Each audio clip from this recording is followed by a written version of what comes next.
A internet, né, ela conectou todo mundo de um jeito que a gente nunca imaginou. Só que ao abrir essa porta para o mundo, o Brasil se deparou com um território novo e completamente sem lei. Hoje, a gente vai entender como o país saiu desse vácuo legal para construir tijolo por tijolo suas defesas contra o crime na era digital. Bora mergulhar nessa história. E a promessa era essa mesmo, né? A globalização digital fez com que a gente pudesse manter laços fortes com quem está longe. Não importa o continente. Aquela ideia de unir os povos que parecia um sonho, de repente virou o nosso dia a dia ali, na tela do computador. Pois é. E é aqui que o problema começa. Essa nova forma de se conectar também trouxe riscos.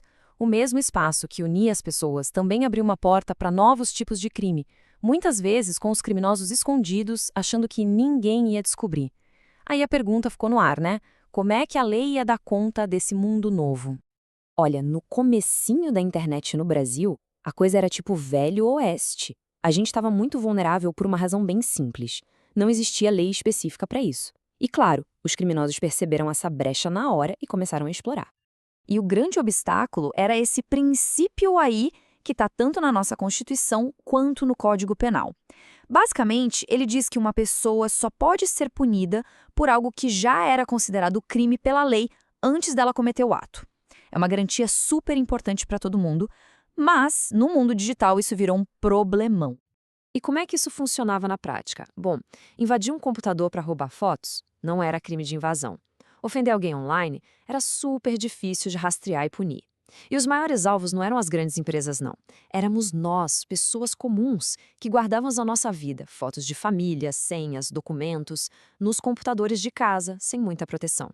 Mas a gente sabe, né? Às vezes precisa acontecer algo bem chocante para forçar uma mudança de verdade.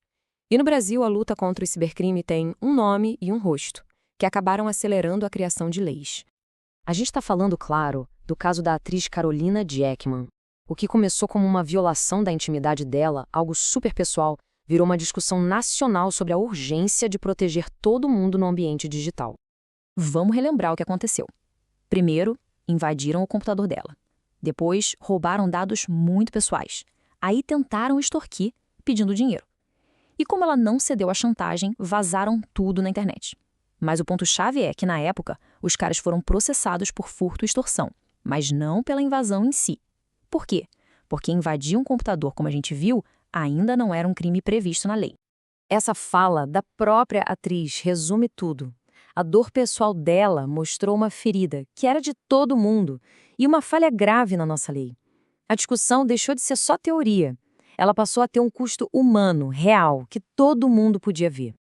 Aquele caso foi o ponto de virada. O que veio depois foi uma década de muito trabalho no Congresso para tentar correr atrás do prejuízo, para acompanhar a tecnologia e fechar as brechas que deixavam todo mundo vulnerável. Então, vamos ver como essa construção aconteceu passo a passo. Começou em 2012 com a lei que levou o nome da atriz, finalmente tornando a invasão de computador um crime. Depois, em 2014, veio o Marco Civil da Internet, que é tipo uma constituição para o mundo digital brasileiro, super elogiada lá fora. Em 2021, o Brasil entrou na Convenção de Budapeste, o que facilitou a cooperação com outros países para pegar criminosos. E bem recentemente, em 2024, veio uma lei que foi direto num dos problemas mais graves, o cyberbullying. E para a gente não achar que isso é só teoria, olha só esse dado. Um estudo de 2024 da Universidade de Oxford colocou o Brasil como o 9º país que mais sofre ataques cibernéticos no mundo. A ameaça é real e está sempre mudando. E falando em evolução, a mudança mais recente na lei nos leva a um terreno muito pessoal e francamente muito doloroso, o do cyberbullying. Vamos entender melhor como o Brasil está enfrentando essa nova frente de batalha? A lei é bem específica, viu? A palavra mais importante aqui é sistemática. O que isso quer dizer? Que não é uma ofensa qualquer, uma vez só. É um comportamento que se repete com a intenção de humilhar ou agredir alguém no ambiente digital. Mas por que o cyberbullying precisou de uma lei só para ele, separado do bullying tradicional? Porque ele não tem fronteiras. A vítima não tem para onde correr. Ela chega em casa e a perseguição continua ali, no celular, 24 horas por dia.